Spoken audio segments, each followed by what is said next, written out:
Okay, good afternoon. So injury update, really nothing there. From the game last night, we'll have to see where those guys are. Hopefully we'll get some linemen back. That'll be very helpful to our football team.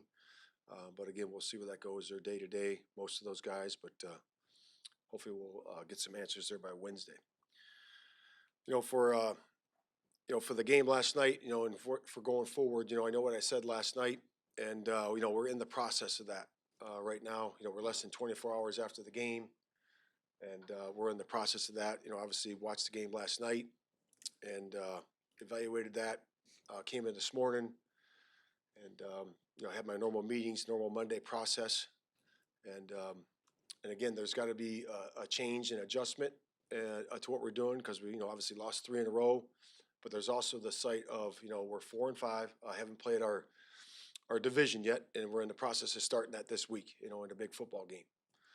So again, just in the process of getting that done, there will be changes, adjustments being made. Again, I'm not going to disclose those right now. I'm not at that point in the process.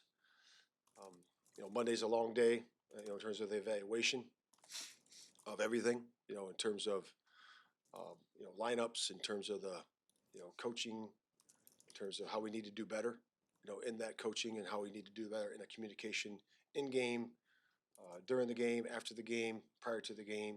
So it's important that we take time to make those decisions and make the right decisions. That's for the Bears, best for the Bears going forward for this week and then going into the future. So I think that's the most important thing that we do, that we have some steadiness here.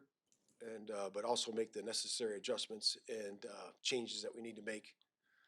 What's best for the Bears going forward. When it comes to changes and adjustments, what all is under consideration here? Yeah, I mean, just in-game communication. In terms of that, it's got to be better. The adjustments, the tactical adjustments need to be better. With that, on all sides. And everything's on the table.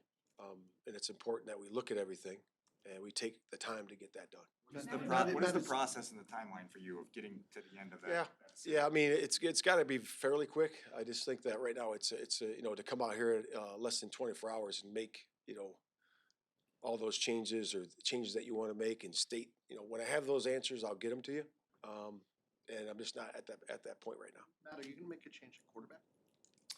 No, Caleb is our starter. Man, it's been more than 24 hours that you guys have had issues offensively. That's been weeks and really the entire season. And timing-wise, don't you need to have a decision now already about who's calling plays if you're already game planning for Green Bay? Yeah, I appreciate your opinion for sure. But I would say that the process is we've played some really good football. We've played complimentary football during the course of the year. We won some games in a row. So there is evidence on tape that we've had togetherness, complimentary football, played winning football. And for you to sit there and say that we haven't done that, that's not true. And I would say that I also understand that we've lost 3 in a row. And there's an urgency there, and there's an adjustment, changes that are necessary in that process because it hasn't worked the last 3 weeks. And I'm fully aware of that too. So again, I'm not just at that point right now in terms of, stating those changes because we're in the middle of that process. I'm not saying that I acknowledge that you had the 3 games where the offense was much better, but there were offensive issues that predated the 3-game winning streak. Yeah, so that would be the beginning of the season when we're figuring out the process, for those guys and coming together, as an offensive group, as a new group. And again, so it's not, been where we need it to be. The last 3 weeks, and again, we're finding answers for that, and we'll make the necessary adjustments needed to do that. And knowing the talent that exists on this team with quarterback, wide receivers, everybody on the offense, is this stunning to you? Was it stunning for you to watch at Soldier Field yesterday? Yeah, when your team's not playing complimentary football, it's you don't like it. You don't like it. When you're playing, complimentary football, it's something to see. Because you're playing off each other. It's complimentary. You can see guys, the passion for each other to get those things done. And, yesterday was not that. And, so it's not something that you like to look at. Will Shane remain on the staff this week? like I said, the process of that, we're going through that right now. And all those adjustments and changes and things that we're gonna do we're still in the evaluation phase of that. As You you, scored 27 points in 34 drives since the bye. What's your diagnosis of why it's been so off? Yeah, it's everybody, right? I talked to the group today about that. It's everybody. It's about being on the same play and making sure we're executing that play and making sure when we get into the scoring zone that we are executing at a high level. And it still comes down to being making plays in those moments, and and doing a good job of never taking a negative play when you're in the scoring zone. Matt, there's a difference between injury and effort. How does it sit with you at the end of the game when Caleb's getting sacked and it's a New England player helping him up and patting him kind of patronizingly on the head and the offensive line isn't around? Does that not sit well with you? Yeah, we have 'em in at the end of the game, just to work the process of that. You know, I know our guys are together. I know our guys care for each other. I know our guys are have each other's back.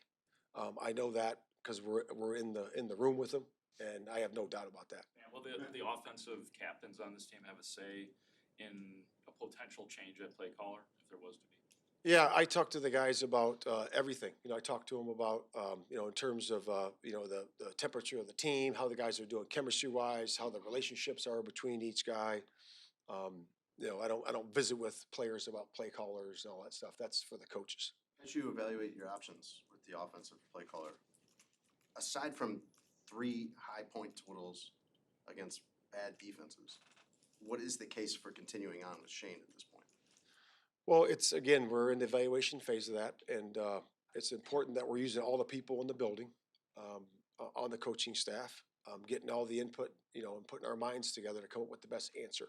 And that's where we are right now. And again, we got to look at that this afternoon as well. Yeah, Matt, what kind is of- this decision yours and yours alone, or does it come in consultation? It's my decision, mine alone. Yes, sir. How- Yeah, how- what kind of input are you getting from Caleb this week, and what are you hearing from him about? Yeah, I have a meeting with Caleb, every day. And I also have a meeting with him post game. We meet about 45 minutes or so, and again, I just want to take the temperature of him, where he's at, where his confidence level is, which is high. Him working with the other players, relational, and also scheme, making sure we're getting that done. And he's where he is right now. We're 4-5, and we've lost 3 in a row. And again, it's about getting us on the right track. And we start our division opponent this week. Matt, from top to bottom. Reason for keeping him in at the end of the game? Just like I said, we're out there competing. That's what we do. We compete, and the guys are out there all together doing that. How difficult is the state of the offense making it for you to get a true evaluation of Caleb? Well, you have the whole body of work, so there's some good in there, and we got to build off of that. And I know it was a few weeks ago, but we have to build off the good, and there's a lot of good in there, and we have to come up with the formula for winning football games as a football team, and that's being accountable to each other, and executing those plays, and putting our guys in a great position. It's all those things at one time, and finding our winning formula is in the process right now. We're doing that this next 48 hours. From top to bottom, yesterday's performance was as flat and low energy as any we've seen all season. Given the stakes of that game, the opportunity of what you had happening there, how do you explain that? Yeah, I would say that our guys are together. They are determined, and they're a strong bunch, and I believe and have faith in those guys. And we got to put our minds together and get to work for this week. Man, what's Ryan Pohl's involvement in this decision, and does he have to clear whatever you do? Yeah, I'm in constant communication with Ryan Poles, as he is with me. So we'll work together. But again, it's ultimately my decision.